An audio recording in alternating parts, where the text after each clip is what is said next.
Hello bachcho, let's read this given question. So the given question says that the effective capacitance of three capacitors of the same capacitance connected in series is 1 microfarad.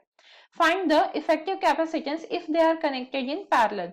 तो देखिए बच्चों question में हमें क्या बोला गया है, हमारे पास तीन कैपेसिटर है जिनकी वैल्यू सेम है, मतलब जो कैपेसिटेंस है वो सेम है। अब इन तीनों कैपेसिटर्स को हमने जब सीरीज में कनेक्ट किया तो तब देखा कि इफेक्टिव कैपेसिटेंस कितना आ रहा है, 1 माइक्रोफैरेड। अब हमसे क्वेश्चन में पूछा गया है कि अगर हम इन सेम तीन कैपेसिटर को पैरेलल में कनेक्ट कर दे तो इफेक्टिव कैपेसिटेंस कितना रहेगा।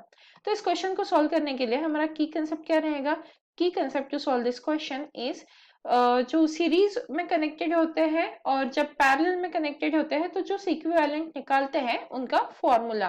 तो जब पैरेलल में रहते हैं connected when connected in parallel when connected in parallel तो हमारा C इक्विवेलेंट कैसे आता है, जब उस पैरेलल में होते हैं C equivalent will be equals to C1 plus C2 plus C3 and so on. मतलब क्या करना है, सिंपल एडिशन करनी है यहाँ पे। और वही जब वो सीरीज में कनेक्टेड होते हैं, यहाँ पे हम लिख लेते हैं when connected in सीरीज। तो जब हम कैपेसिटर्स को सीरीज में कनेक्ट करते हैं तो सी इक्विवेलेंट कैसे आता है, 1 by C equivalent is equal to 1 by C1 plus 1 by C2 plus 1 by C3 and so on. तो इनकी कंसेप्ट का यूज करते हुए हम इस क्वेश्चन को सॉल्व कर सकते हैं। अब क्या करेंगे, सबसे पहले हम गिवन डेटा देख लेते हैं। अब गिवन क्या है, गिवन में हमें बोला गया है कि हमारे पास कितने कैपेसिटर्स है, तीन, C1 C2 और C3, और ये तीनों क्या है, सेम कैपेसिटेंस है, तो हम तीनों को C से रिप्रेजेंट कर सकते हैं, मतलब एक कॉमन वैल्यू मैंने ले ली है। अब हमें क्या गिवन है कि जब वो सीरीज में कनेक्टेड है तो उसका इफेक्टिव कैपेसिटेंस 1 माइक्रोफैरेड था। तो सीरीज कनेक्शन है, मतलब ये की कंसेप्ट यूज करेंगे सेकंड वाला। तो यहाँ पे आ जाएगा 1 by C equivalent is equals to 1 by C1 plus 1 by C2 plus 1 by C3। अब C1 C2 C3 की वैल्यू सेम ही है तो मैं इनको C से रिप्लेस कर सकती हूँ। तो 1 by C equivalent is equals to क्या आ गया, 1 by c plus 1 by c plus 1 by c. अब क्योंकि डिनोमिनेटर सेम ही है तो हम इनको डायरेक्टली ऐड कर सकते हैं। 1 प्लस 1 प्लस 1 कितना हो जाएगा, 3 बाई सी। तो हमारे पास क्या आ गया, 1 by C equivalent is equals to 3 by C आया है।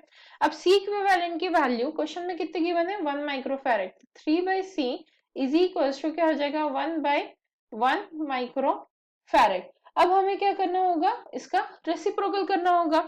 तो क्या हो जाएगा हमारा यहाँ पे 1 माइक्रोफैरेड इज इक्वल्स टू क्या हो जाएगा, यहाँ पे अगर हम रेसिप्रोकल कर दे तो यहाँ पे हमें मिल जाएगा 1 माइक्रोफैरेड को रेसिप्रोकल करके हमने न्यूमरेटर में लिख दिया, वैसे ही यहाँ पे भी C बाई 3 आ जाएगा। तो ये हो गया हमारा C बाई 3। अब हम यहाँ से C की वैल्यू निकाल सकते हैं, तो यहाँ पे ये मल्टीप्लीकेशन में चला जाएगा, तो 1 माइक्रोफैरेड इंटू 3। तो हमारे पास C की वैल्यू कितनी आ गई, 3 माइक्रोफैरेड, और यही हमारी C1 की वैल्यू है, यही हमारी C2 की वैल्यू है और C3 की वैल्यू है। तो हमें C1 C2 C3 की वैल्यू मिल गई है। अब हमें क्या करना है, पैरेलल में कनेक्ट करके उनका इक्विवेलेंट फाइंड आउट करना है। तो पैरेलल के लिए हमारा सी इक्विवेलेंट का फॉर्मूला क्या होता है, when connected in parallel, when connected in parallel, when connected in parallel C equivalent क्या होता है हमारा, C1 plus C2 plus C3। अब सबकी वैल्यू सब्स्टिट्यूट कर देते हैं, सबकी वैल्यू क्या है, 3 है, तो यहाँ पे आ जाएगा 3 प्लस 3 प्लस 3, और यूनिट क्या है हमारा यहाँ पे, माइक्रोफैरेड। तो 3 प्लस 3 प्लस 3 कितना हो गया, 3 ये 3 और 3 6 हो गया, प्लस 3 मतलब 9। तो ये आ गया हमारा 9 माइक्रोफैरेड। तो जब हमने इन कैपेसिटर्स को पैरेलल में कनेक्ट किया तो हमने देखा कि हमारा इक्विवेलेंट कैपेसिटेंस कितना आ रहा है, 9 microfarad. Hope you understood it well. Best of luck.